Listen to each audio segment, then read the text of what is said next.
Всім привіт! Хочу вам показати новиночки, які вже прийшли нам на офіс з каталога номер 12. Перша новиночка, не така вже й новиночка, просто довго я її не наважувалася собі взяти, це для миття стаканів.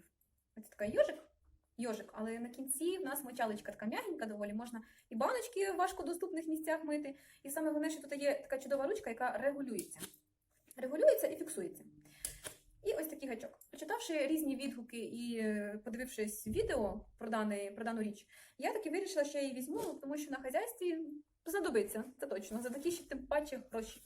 І другий наш такий фаворит цього каталога, мій фаворит, я собі придбала і дуже ним задоволена, ось такий Гонфу чайник для заварки.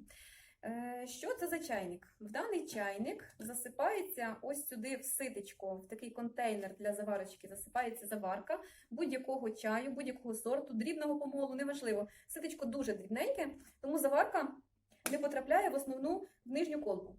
І коли заварка заварилася, нажиттям ось цієї червоної кнопочки відкривається ось там клапан знизу, і вся заварочка переливається в нижню колбу.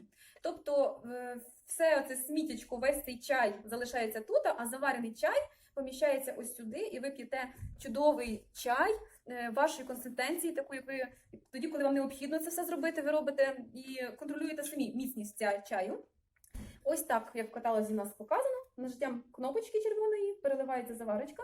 І, до речі, мені здається, що ці чайники можуть чудово підійти і для заварки, в кого немає кофемашини, для заварки самої нерозчинної кави.